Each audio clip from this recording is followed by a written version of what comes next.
para entender el tema, les voy a explicar un poquito de qué se tratan las bacterias o cómo se ven, debido a que pues, todavía falta bastante para que entren en los próximos semestres, ¿no?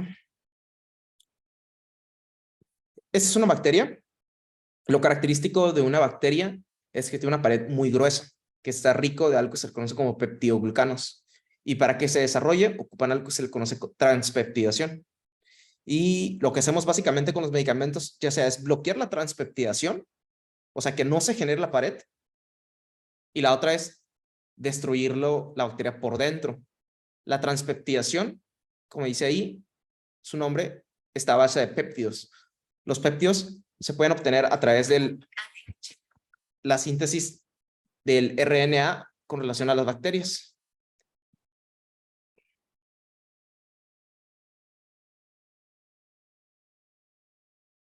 Bueno, entonces las bacterias gram negativas y gram positivas, que es la clasificación grande que tenemos de las bacterias, son estas. Las gram es por la forma en que se tiñe a nivel microscópico. Las gram negativas van a tener un color rojo rosado, y las bacterias gram positivas se tiñen de color azul o púrpura, ¿ok? Recuerden que estamos hablando de una sola procariota, no estamos hablando de una sola eucariota. Entonces, lo importante, lo que vamos a ver el día de hoy es esta pared, lo que está aquí en estas paredes, ¿ok? Esas paredes están hechas de polipéptidos. Entonces, lo que hace la bacteria es pegar péptidos y péptidos y péptidos. Y todo ese proceso se le conoce como transpeptidación. Entonces, nosotros tenemos unos medicamentos, una familia de medicamentos antibióticos, claro, que se le conocen como beta-lactámicos.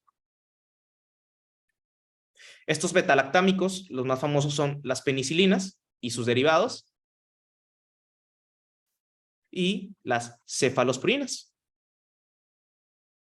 Claro, hay otros más, pero estos son los más famosos. Y de los que más nos interesan con relación a las penicilinas es la amoxicilina, que es el que vamos a estar utilizando bastante.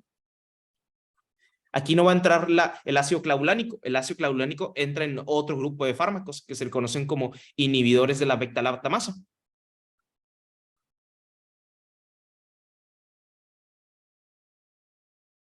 Entonces, el ácido clavulánico es otro grupo de medicamentos. ¿Sí? Bien, entonces, ese es el panorama en general o el panorama grande de los medicamentos. Ahora vamos a hablar un poquito de la pared. Esta pared está hecha de polipéptidos, ¿sí? Aquí vemos que hay dos paredes con relación a las gram negativas. Dentro de la pared se observa de esta manera.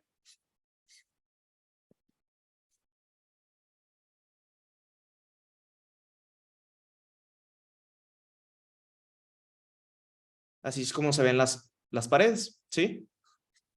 Y estos son los polipéptidos. ¿Estos polipéptidos de dónde vienen? De la síntesis de RNA, o sea, de la síntesis de donde están los ribosomas. En las bacterias hay dos subunidades, la subunidad 50S y la subunidad 30S. Entonces se ve así más o menos. Lo que hacen estas dos subunidades es leer el mensaje de la bacteria.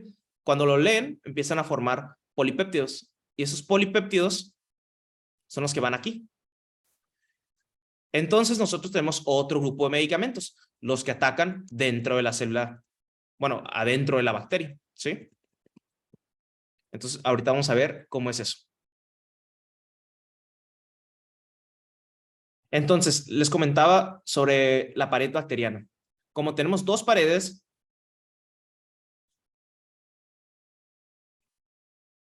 es mucho más difícil destruirlo con los beta-lactámicos, porque los beta-lactámicos, en este caso como las penicilinas y las cefalosporinas, son mucho mejor para las gram positivas, porque solo destruyen una sola pared. Entonces, como solo destruyen una sola pared, a las gram negativas les va a dejar la otra pared. Entonces, no lo va a poder penetrar, no lo va a poder atravesar. Entonces, lo que hacen los antibióticos, los otros antibióticos, es ir directamente donde está el ADN de de la bacteria e ir específicamente a una de estas subunidades, allá a las 30 S o a las 50 S. ¿Sí? Los medicamentos que bloquean las 50 S se le conoce como macrólidos. Y los medicamentos que inhiben la 30 S se le conoce como aminoglucósidos.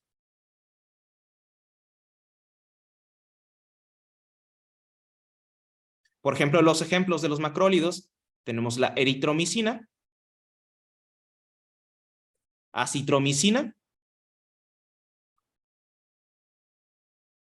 y claritromicina. Los ejemplos de los aminoglucósidos, está la estreptoquinasa,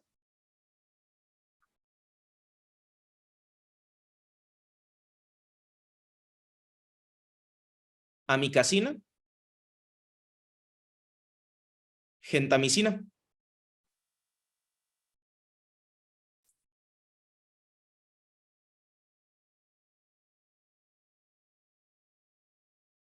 Bueno, ¿y cuál es la indicación para dar macrólidos? Pacientes alérgicos a penicilinas. Los pacientes que sean alérgicos a las penicilinas, se les puede dar cualquiera de estos. Eritromicina, acitromicina, claritromicina. Pero su mecanismo de acción va a cambiar. Entonces, su mecanismo de acción, ¿cuál es? Inhibir la subunidad 50 S. ¿Sí? O inhibir inhibir la subunidad ribosomal, ¿no? Estamos hablando de los ribosomas. 50 S y luego 30 S. ¿Cuándo vamos a dar macrólidos? Los pacientes que tengan alergias a las penicilinas. Ojo, es diferente, doctores, intolerancia a las penicilinas.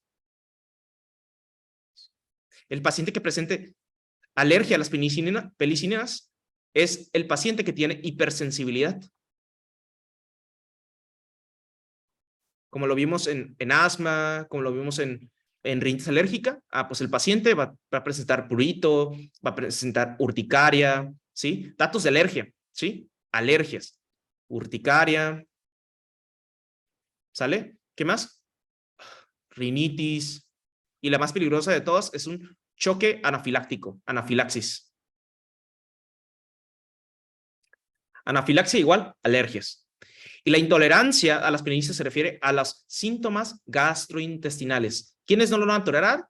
Los que presenten diarrea, náuseas, vómito, ¿sí? Son síntomas gastrointestinales. Entonces, ¿qué quiere decir, doctores? Que un paciente que presente intolerancia a las penicilinas no es una indicación para darle macrólidos. ¿Entendieron eso? ¿A quién vamos a darle macrólidos? Solo al paciente que tenga alergia a las penicilinas. ¿Sí? Por ejemplo, en el escenario clínico de la faringomigdalitis. La faringomigdalitis, el tratamiento, que es bacteriano, ¿cuántos días dura? ¿Quién sabe? ¿Cuántos días? Hasta 2 semanas, ¿no? 14. Con 10 días está suficiente. O sea, te puedes extender, claro. Por ejemplo, ¿en qué pacientes extenderían el cuadro? O sea, ¿en qué pacientes extenderían a 2 semanas? Sí, sí se puede, ¿eh? ¿En qué pacientes? En los pacientes que han tenido múltiples cuadros de faringomigdalitis durante el año. O sea, recurrencias. Pero, por ejemplo, si es la primera vez que lo presenta, 10 días es suficiente. Pero, ¿cuál es el problema? El efecto adverso de la amoxicilina es la diarrea. Entonces el niño va a presentar diarrea y la mamá va a suspender el tratamiento. Está en el día 1, el día 2 y el día 3 empieza con diarreas. Y la mamá, pasan varios días, ahorita les voy a explicar qué es lo que sucede con el cuerpo. El cuerpo, entre las 72 horas, una vez que se enferme, el cuerpo puede controlar la infección y no requiere de tratamiento. Pero para pacientes que tienen una infección bacteriana, principalmente por Streptococcus pyogenes, tiene que recibir antibiótico. ¿Por qué? Porque tiene que eliminarlo del cuerpo. ¿Por qué? Porque una de las complicaciones del Streptococcus pyogenes, que ya no es tan común, son carditis, generan cardiopatías, y la otra es daño renal, ¿sí? Son como complicaciones muy severas, ¿sale? Por eso tiene que terminar la terapia, tiene que concluir con la terapia. Entonces la mamá va a suspender en el día 3 el tratamiento, ya va hasta el día 10, la mamá ya no regresa con el médico, y adivinen qué, este niño en 3 meses se va a volver a enfermar. Y otra vez con los datos de criterios de Centor, tiene todos los datos. ¿Y por qué se enfermó? Porque no lo erradicaron en su momento. El tratamiento es para matar el Streptococcus pyogenes. Esto es lo que les comentaba, que las bacterias gram positivas se ven como color azul, azulito, moradito. Así es como se ve creo que esto está en el del first aid, la imagen del first aid. Esta es la pared bacteriana y esta es la membrana celular.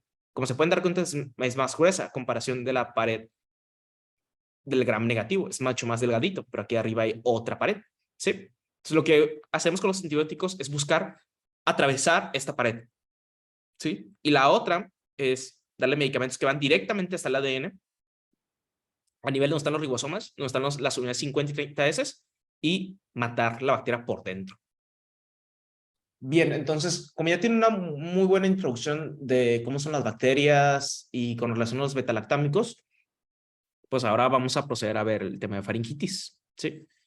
Lo que están viendo aquí, básicamente, son varias curvas, y aquí estamos viendo algo que se le conoce como sistema inmune innato y sistema adaptativo, ¿ok?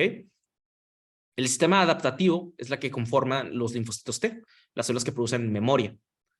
Entonces, bien, entonces lo que están viendo aquí en esta tablita, básicamente son múltiples curvas, y aquí explica básicamente cómo es que el cuerpo va trabajando en caso de que él se infecte de algún virus. Ojo, doctores, esto es con relación a los virus, no a las bacterias, no a los hongos y tampoco a los parásitos. Va con relación a los virus. Por ejemplo, ustedes ya han escuchado frecuentemente que hay personas que dicen, no, es que tu cuadro es un virus, de seguro. Tu cuerpo lo elimina en 7 días, en una semana, en 10 días ya estás curado. Y básicamente es eso, ¿no? Pero el fundamento es esto, de cómo trabaja el sistema inmune innato y el sistema adaptativo. Recuerden que el sistema inmune innato aparecen las células que matan, las natural killers. Lo que hacen es matar, presentar el antígeno y matarlo, ¿no? Pero también tu cuerpo empieza a producir memoria, ¿ok? Múltiples imágenes de cómo se ve el virus, y la próxima vez que entre el virus, tu cuerpo ya lo ataque y no genere ese proceso inflamatorio que traes en ese momento. Entonces, como se pueden dar cuenta, más o menos entre el día 7, en la primera semana, tu cuerpo va a empezar a producir anticuerpos, o sea, memoria, ¿sí? Que es parte del sistema adaptativo. Y como se pueden dar cuenta, durante la pandemia a los pacientes se les pedía una prueba PCR, una prueba que se le conoce como proteína C reactiva en tiempo real. Entonces, esta prueba lo que hacía era básicamente medir los títulos del virus, pero la mejor prueba era la que se detectaba antes de los 5 días, ¿sí? ¿Por qué? Porque ahí vamos a tener niveles altos de replicación viral. Pero si lo hacían después, era muy probable que el paciente saliera negativo con la prueba. Entonces, básicamente, esta prueba explica cómo es que el cuerpo maneja el virus, por así decirlo, con relación al sistema inmune nato y el sistema inmune adaptativo, ¿sí? Después de la semana, tu cuerpo ya tiene memoria, y el efecto de los anticuerpos puede perdurar. Más o menos dura entre 3 meses, 1 mes, 3 meses, 6 meses, ¿no? La faringitis es un proceso inflamatorio. La causa número 1 es de origen viral. De acuerdo a la faringitis, el 40-60% va a ser secundario al adenovirus. El cuadro clínico más común es el cuadro de resfriado común, oinofagia, coriza, tos, ronquera y conjuntivitis. Los ojitos llorosos, la nariz con rinorrea, la tos, por lo general la tos, no importa si es tos seca o expectorativa, lo importante es la tos. ¿Por qué? Porque en los criterios de Centor va a considerar que haya ausencia de tos para para pensar que pueda tratarse de una faringitis bacteriana y no viral. Entonces, las faringitis virales tienen tos, ¿sí? Y no consideran el tipo de tos, si es seca o no seca.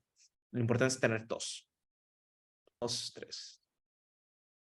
Entonces, como es un proceso inflamatorio, lo vamos a ver sumamente rojito, ¿sí? No vamos a ver los exudados blanquecinos, que es la colección de pus, en donde están las adenoides. Entonces, o las amígdalas, perdón.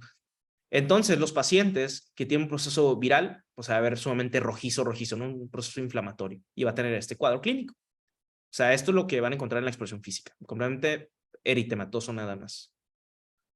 Bien. Y a comparación de un proceso bacteriano, aquí sí vamos a ver las amígdalas agrandadas, por eso se le conoce como faringoamigdalitis, ¿no? Aquí vemos un ligero grado de obstrucción. Esta colección blanquecina, pues es pus. Las bacterias producen pus. En este caso, el Streptococcus va a producir pus, pero no son las únicas bacterias que producen pus.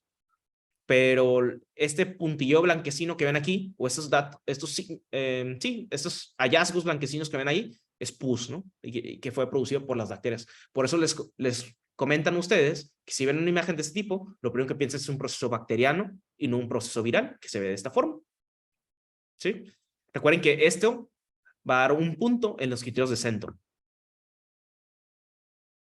La diferencia clínica de los pacientes de cómo se van a presentar, por lo general, un paciente que se presenta en menos de 24 horas y presenta los datos de una infección, va a ser el paciente que vamos a pensar que tiene origen bacteriano. Pero el paciente tiene una infección, pero dura varios días y va empezando a aumentar o va a empezar a progresar o la otra va declinando el caso clínico o el cuadro clínico, la tos ya empieza a disminuir, la rinorrea empieza a disminuir, pues ese es el paciente con una infección tipo viral. Tiene mucho sentido con la tabla que vimos anteriormente, cómo respondía el sistema inmune innato y el sistema adaptativo. Ahora, no a todos los pacientes les vamos a utilizar los criterios de Centor, ¿sí? Solo los mejores candidatos. Por ejemplo, ¿a quiénes? A niños. Niños, ¿sí? Niños pubertos, está bien. Ellos son los mejores que pueden aplicarse los criterios de Centor. Por ejemplo, a ustedes les podemos aplicar los criterios de Centor, pero ¿de qué sirve? No es tan frecuente en esa población, ¿sí? Lo mejor es aplicar los criterios de Centor en los pacientes adecuados. ¿Quiénes? Niños. Recuerden que la bacteria que va a ocasionar esta infección bacteriana va a ser el Streptococcus pyogenes por frecuencia, ¿no? Y se debe a un sobrecrecimiento bacteriano. Por lo general es secundario a otro cuadro infeccioso de la vía respiratoria alta, ¿ok? Aquí estamos viendo cómo el paciente está inhalando las partículas de la bacteria. Entra, la bacteria empieza a crecer. Obviamente, en este proceso, el cuerpo está en un proceso completamente inflamatorio y en caso de que se llegue a obstruir esa zona, puede obstruir este hoyito que ven aquí, que es la trompa de Eustaquio, que es la conexión entre el oído medio y la faringe. Entonces, cuando se obstruye esta zona, ahora puede llegar a ocasionar una otitis media. O sea, ¿qué quiere decir? Que una faringomigdalitis de una otitis media. Y esas son básicamente las conexiones que tienen las infecciones de vías respiratorias altas. Bueno, los datos más importantes que tienen que interrogar en la historia clínica son los siguientes cuando están buscando alguna infección de vías respiratorias altas, ¿no? Que es una IBRA. ¿Cuáles son los datos más importantes en una IBRA? Pues, primero, antes que nada, siempre preguntarle si hace 7 días presentó algún cuadro viral. Viral o también conocido como resfriado, ¿no? Esos son los datos importantes que hay que interrogar con relación a las IBRAs, ¿sí? Pero ya no estoy hablando de las IBRAs virales, estoy hablando de las IBRAs bacterianas. Por ejemplo, ¿cuáles? Sinusitis crónica, faringomigdalitis, ¿sí? Que es por CAS. Sinusitis crónica y otitis media aguda, ¿sí? No otitis media crónica. Por lo general, una infección viral alta te va a llevar a otra infección de vía respiratoria alta, ¿sí? Entonces, cuando se inflame las amígdalas, mande doc, el paciente viene con ustedes, es un paciente de 7 años de edad, ¿ok? Acompañado por su mamá. El paciente está intranquilo, está irritable, ¿sí? tiene fiebre, ya en la casa le tomaron la temperatura, 38.5, ¿ok? Y no ha comido, ¿ok? Ha presentado odinofagia, ¿ok? Refiere que le duele la garganta, el niño dice que le duele la garganta, que es lo mismo faringe. Y cuando lo revisan al paciente, en la exploración física, encuentran exudado blanquecino,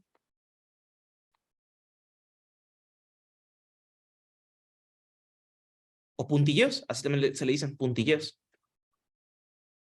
Entonces, revisan la boca, donde está la úvula, y revisan las amígdalas. Las amígdalas las encuentran aumentadas de tamaño.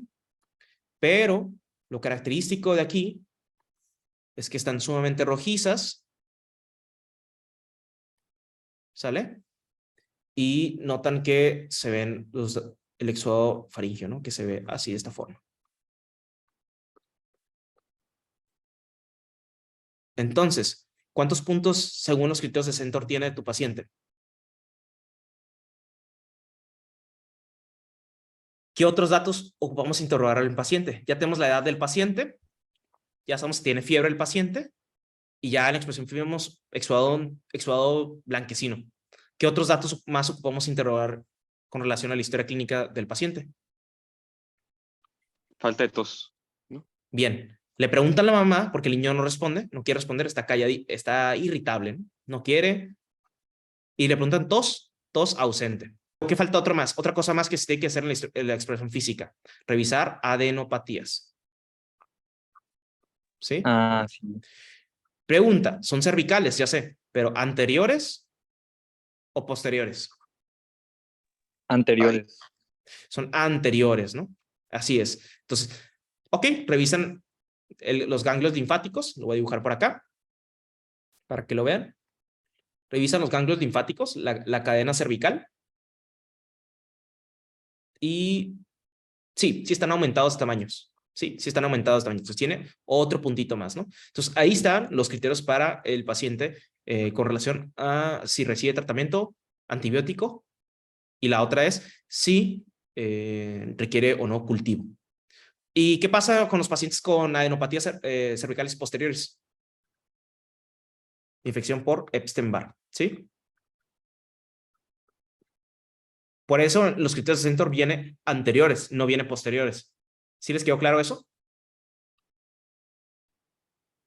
Revisan las cadenas cervicales, revisen que a nivel anterior no esté inflamado. Si está inflamado o presenta adenopatías anteriores, un punto. Si tiene exudado faríngeo, otro punto.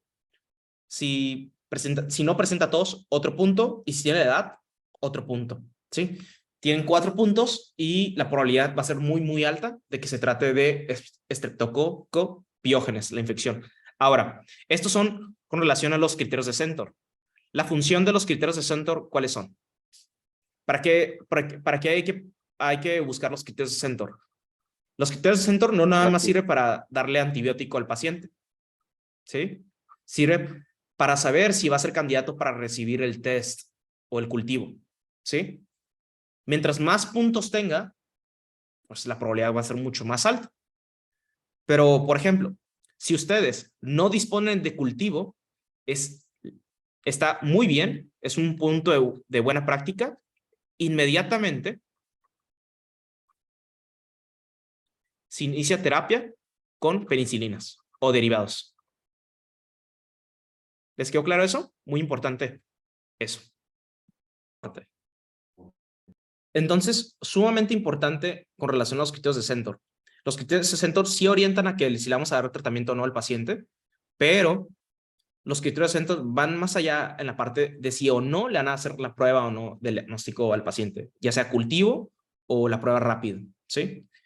Pero si tiene un paciente adulto y trae los 4 criterios, le pueden iniciar tratamiento sin necesidad de ¿qué? De hacer la prueba. Por eso aquí les dice que si tiene 4 puntos o más, hay que darle tratamiento empírico. El tratamiento empírico se refiere a que a lo largo de los años, según los expertos, ese es el mejor tratamiento, si tienes esos datos, ¿sí?